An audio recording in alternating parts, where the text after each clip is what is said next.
Halo teman-teman semua. Perkenalkan kami nih, kelompok satu dari D3 lanjutan Stay kelas A204. Pada kali ini akan mencoba menganalisis laporan keuangan PT Astra International Tbk.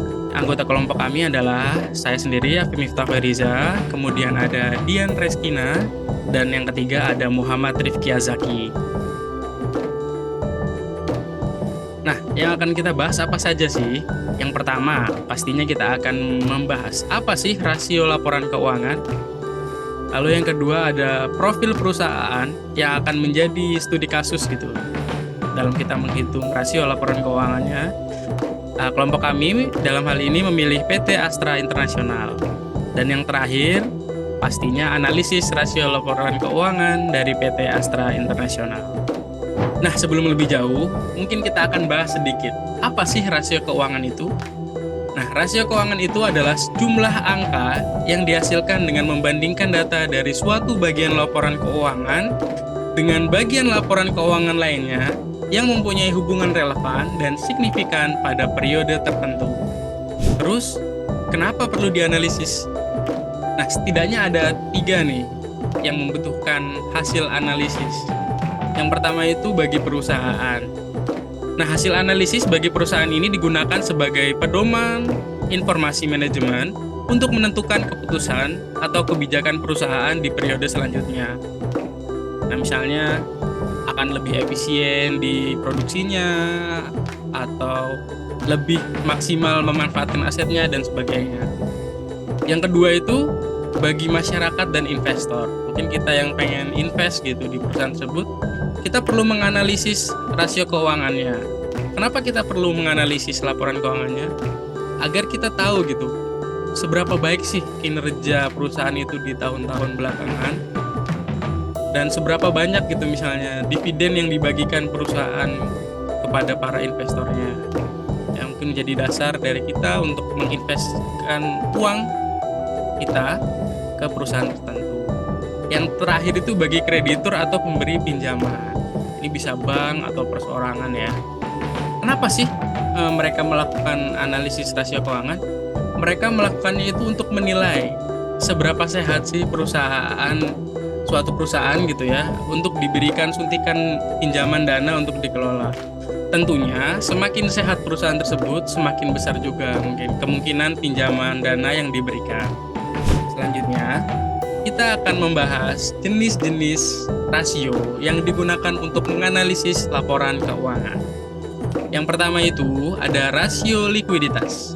Nah, rasio ini digunakan untuk mengukur kemampuan perusahaan memenuhi kewajiban finansial dalam jangka pendek. Nah, yang kedua ada rasio profitabilitas. Yakni rasio yang digunakan untuk mengukur kemampuan perusahaan menghasilkan keuntungan atau laba. Yang ketiga, ada rasio solvabilitas.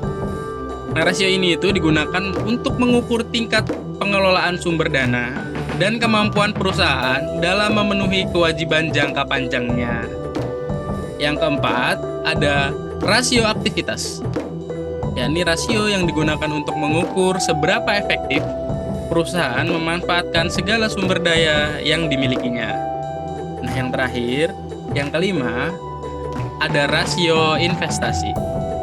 Nah, rasio ini digunakan untuk mengukur kemampuan perusahaan dalam memberikan dividen kepada para investor yang ada di pasar modal.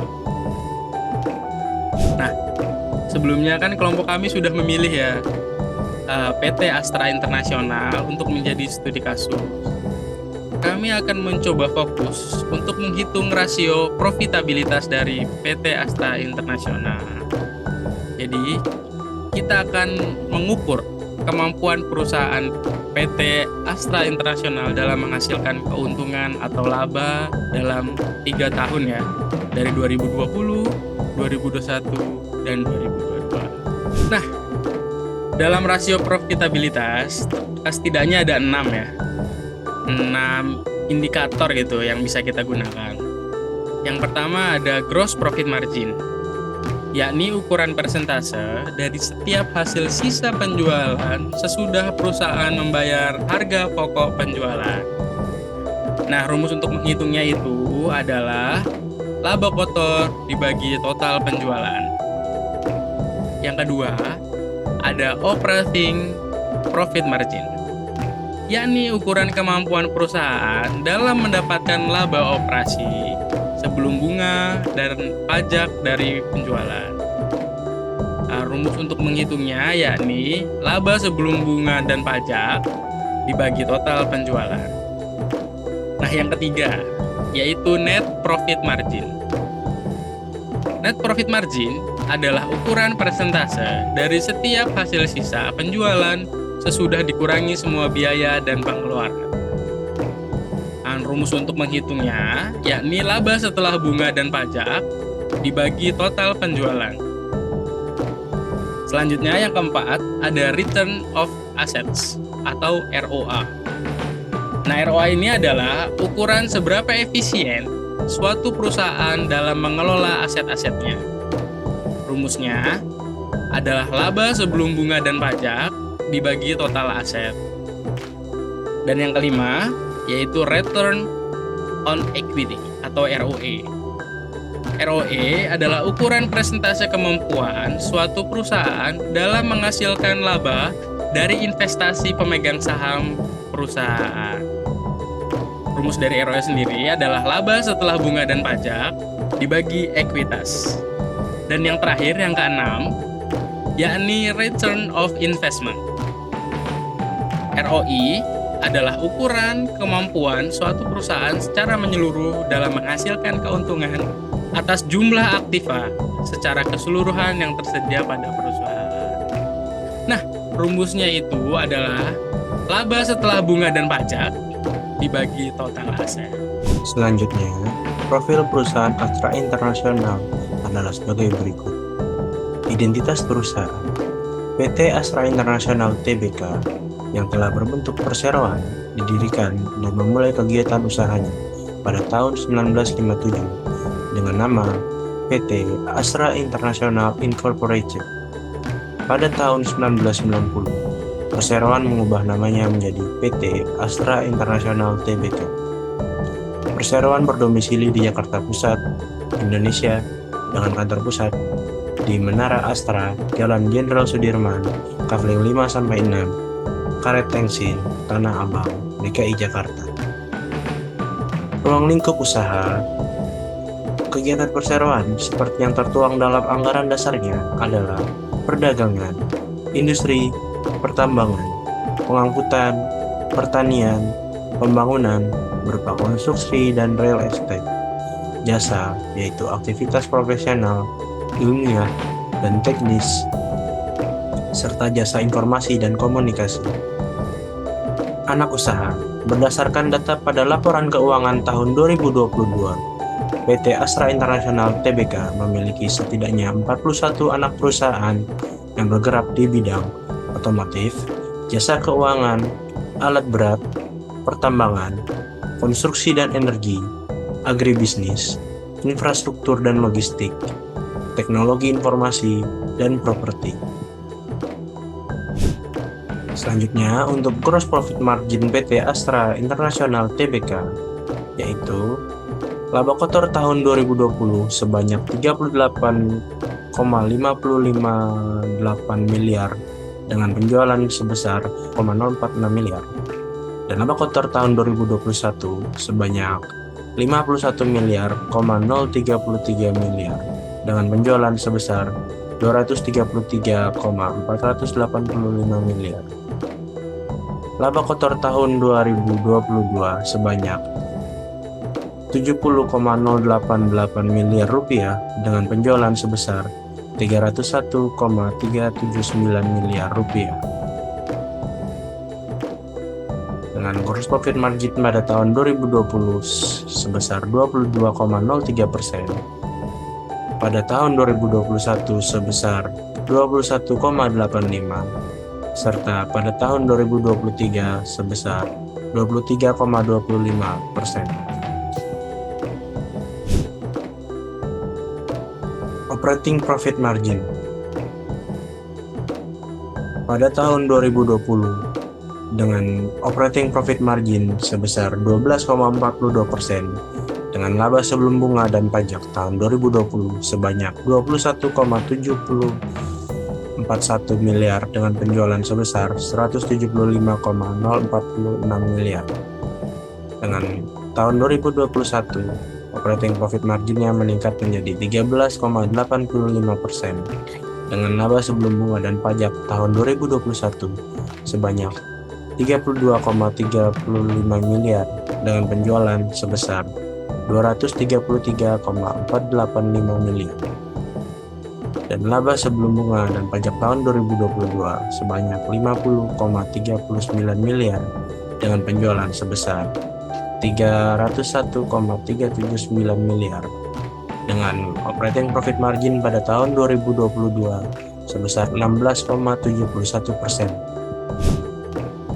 Net profit margin. Laba setelah bunga dan pajak tahun 2020 sebanyak 18,571 miliar dengan penjualan sebesar 175,46 miliar dengan net profit margin sebesar 10,61%.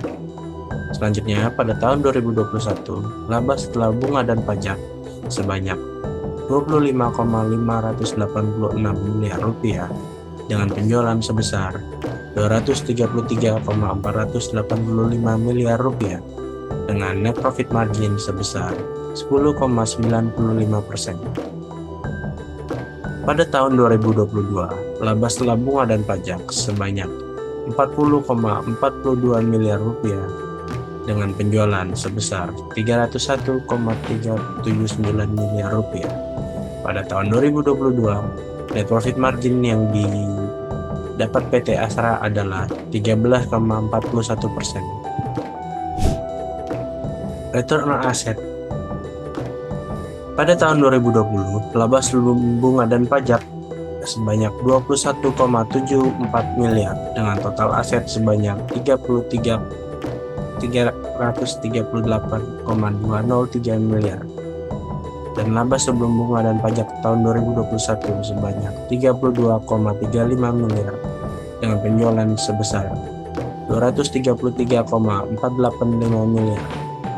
Serta pada tahun 2022, laba sebelum bunga dan pajak sebanyak 50,39 miliar dengan penjualan sebesar 301,379 miliar.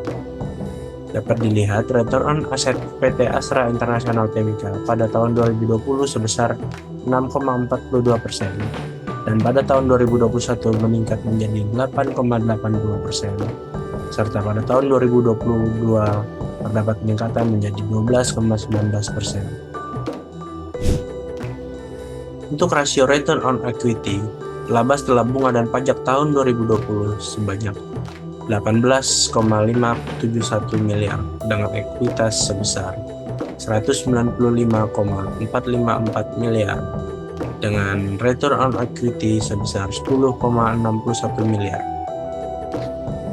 Lalu pada tahun 2021, laba setelah bunga dan pajak sebesar 25,586 miliar dengan penjualan sebesar 215,615 miliar dengan return on equity sebesar 10,95%. Selanjutnya, pada tahun 2022, laba setelah bunga dan pajak sebanyak 40,42 miliar dengan penjualan sebesar 243,72 miliar dengan return on equity sebesar 13,41%.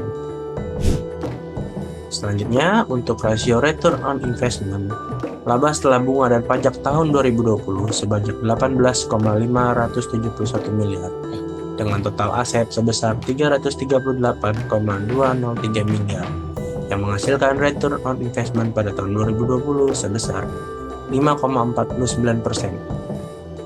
Selanjutnya, pada tahun 2021, laba setelah bunga dan pajak sebesar 25,586 miliar dengan penjualan sebesar 367,31 miliar yang menghasilkan return on investment sebesar 6,95%.